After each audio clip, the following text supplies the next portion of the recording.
नमस्कार दोस्तों, मेरा नाम है विजय कुमार। आप देख रहे हैं कॉमिक्स पिटारा चैनल को।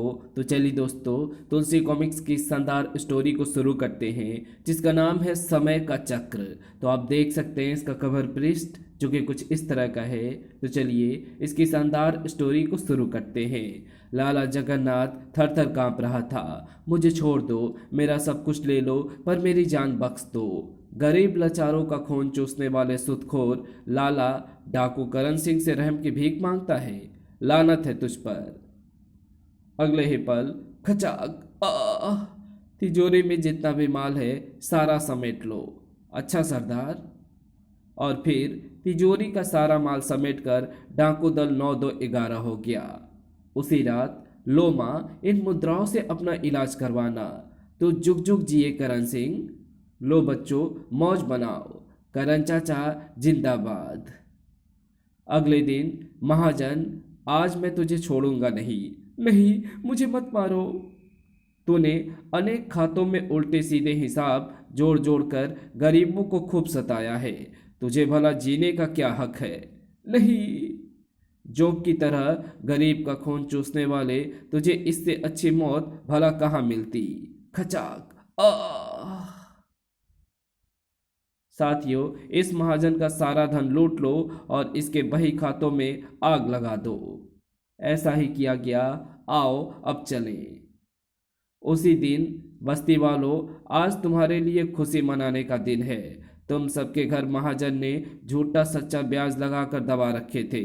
महाजन को मैंने मौत की नींद सुला दिया है और उसके बही खाते में मैंने आग लगा दी है। हुर्रे! करण सिंह, तुम महान हो।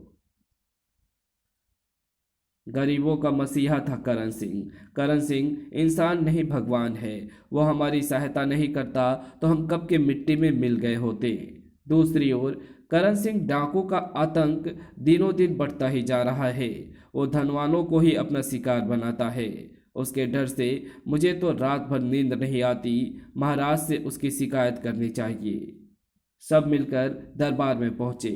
दुहाई है महाराज, हम फरियाद लेकर आए हैं महाराज। क्या फरियाद है तुम्हारी? महाराज, चोल नगर में इन दिनों करण सिंह डाकू ने बहुत उत्पात मचाया हुआ है। वो लोगों को लूटता है, उनका कत्ल करता है और गिरोह के साथ 9-2-11 हो जाता है।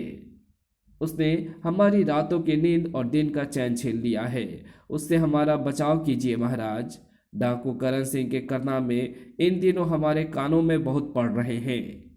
आप लोग फिक्र ना करें, हम शीघ्र ही उसके गिरोह का सफाया करके रख देंगे। राजा अनंत सोचने लगा, कौन है ये करण सिंह डाकू? उसने गुप्तचरों को बुलाया।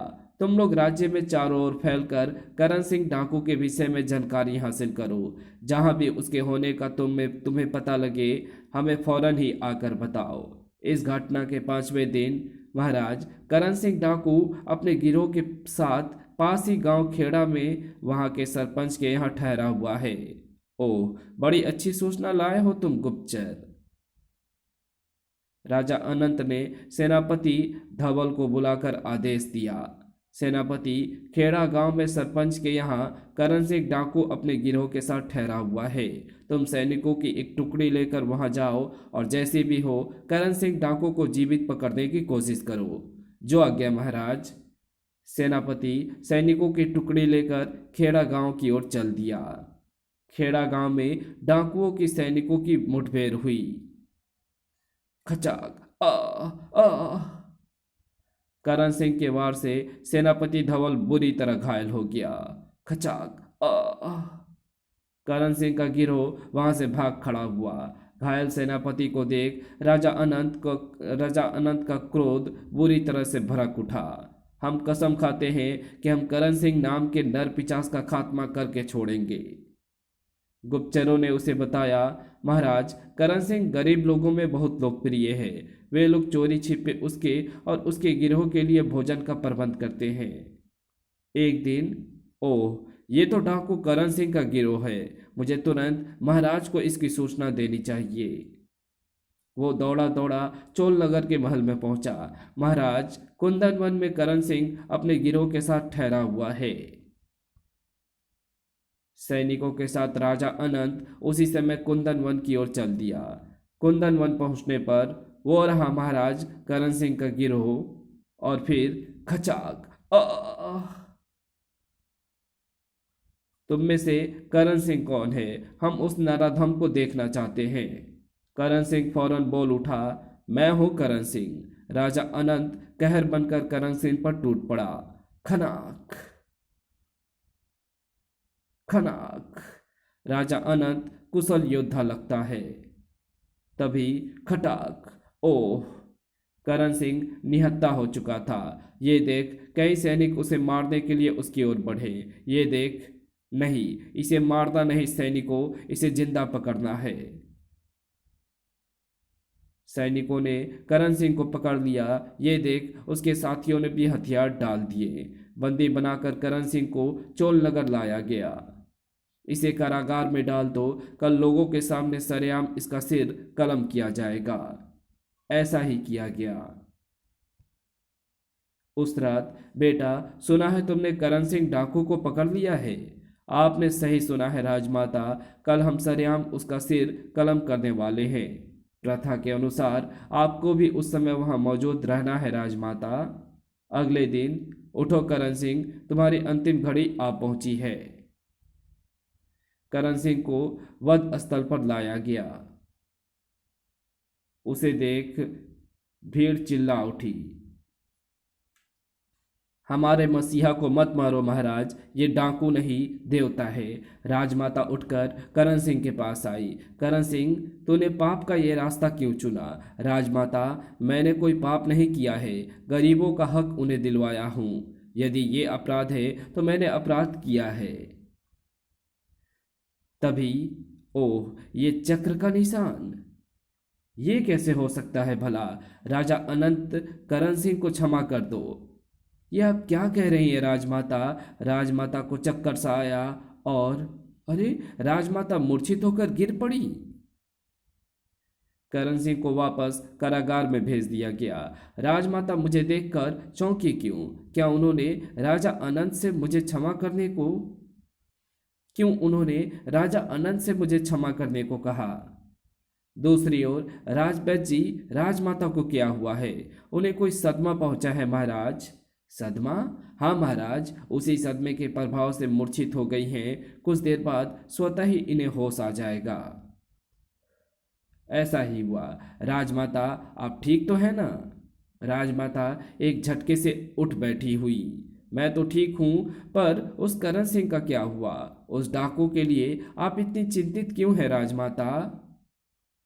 अनंत, वो डाकू बाद में है, पहले वो तुम्हारा भाई है। बड़ा भाई? ये आप क्या कह रही है राजमाता? हाँ अनंत, करण सिंह तुम्हारा वो भाई है जो अपने बचपन में हमसे बिछुड़ गया था। ओह, लेकिन आपने ये कैसे जाना? उसके कंधे पर बने चक्र के निशान को देखकर ही मैंने ये जाना। उसके कंधे पर भी चक्र का निशान है। हाँ अनंत, जब तुम दोनों छोटे थे तभी एक मेले में हमने दोनों के हाथों के कंधे पर यह चक्र का निशान खुदवाया था। ओह, कैसा विचित्र संयोग है, एक भाई राजा तो दूसरा भाई डाकू। सब कुदरत का खेल है बेटा, लेकिन वो है कहाँ? कहीं तुमने उसका सिर तो कलम नहीं करवा दिया? नहीं राजमाता, वो अभी जीवित है, कारागार में है वो इस समय। जाओ उससे उसको जाओ उससे मिलकर इसी समय लेकर आओ। जो आज्ञा राजमाता। अनंत उसी समय कारागार गया। करण सिंह, लोग तुम्हें बहुत चाहते हैं, इसलिए मैं तुम्हें क्षमा करता हूँ। राजन, ये तुम क्या कह रहे हो? हाँ करण सिंह, अब तुम आजाद हो। मैं कुछ समझा नहीं राजन। पहले राजमाता ने मुझे क्षमा करने को कहा और मूर्छित हो गई। अब तुम कह रहे हो कि तुमने मुझे क्षमा कर दिया। एक पापी को सजा क्यों नहीं देते राजन तुम? मैं सजा भुगतने को तैयार हूं। एक भाई दूसरे भाई को सजा कैसे दे सकता है करण सिंह? ये तुम क्या कह रहे हो राजन? हाँ करण सिंह, तुम्हारा और मेरा खून का रिश्ता है, तुम मेरे बड़े भाई हो। क्या?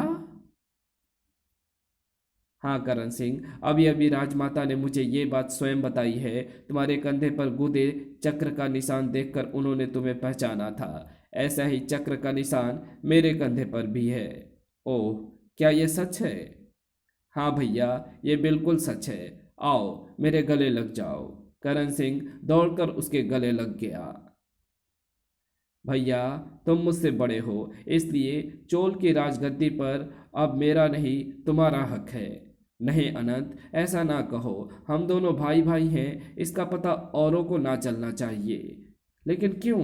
मैं डाकू हूँ, मेरे साथ संबंध जोड़कर तुम्हें बदनामी के सिवा कुछ नहीं मिलेगा मेरे भाई। तुम मुझे मर जाने दो मेरे भाई, इसी में तुम्हारी और हमारे खानदान की भलाई है। तब मेरे साथ ही मेरा राज दफन हो जाएगा।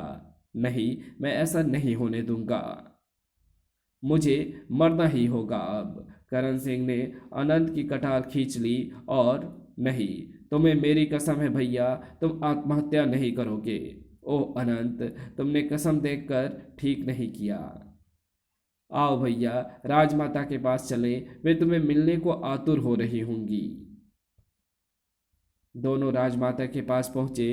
करण, मेरे बच्चे, माँ, मैं बड़ा खुशनसीब हूँ कि आज तक मैं माँ के प्यार को तड़पता रहा। मुझे खूब प्यार करो माँ।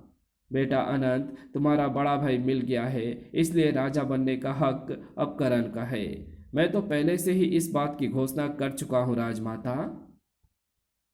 करण सिंह का राज्य अभिषेक किया गया। राजा करण सिंह अमर रहे। राजा करण सिंह की जय। एक दिन, बेटा करण, तुम दोनों भाई विवाह योग्य हो गए हो, इसलिए अब तुम दोनों को विवाह कर लेना चाहिए। मैं तुम दोनों के लिए राजकुमारियों की खोज प्रारंभ करवाती हूँ। राजमाता, मेरे लिए राजकुमारी की खोज मत कीजिएगा। क्यों?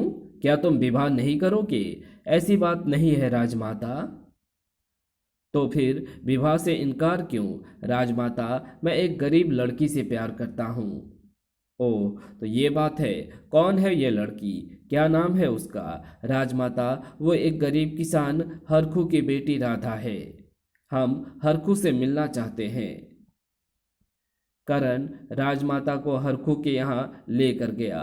राजमाता, गरीब के झोपड़े पर? हाँ हरखू, हम तुमसे संबंध जोड़ने आए हैं। मैं कुछ समझा नहीं राजमाता। अपने बेटे राजा करण का विवाह हम तुम्हारी बेटी राधा के साथ करना चाहते हैं। ओह, मेरी बेटी का ऐसा भाग्य! और फिर राधा रानी बनकर महल में आई और इसी के साथ ये कहानी यहीं समाप्त होती है। तो आपको ये वीडियो कैसी लगी? अगर आपको ये वीडियो अच्छी लगी हो तो इस वीडियो को लाइक शेयर कमेंट ज़रूर कर देना। चैनल पे नए हो तो चैनल को सब्सक्राइब कर ऑल नोटिफिकेशन को सिलेक्ट ज़रूर कर लेना। Thanks for watching my videos.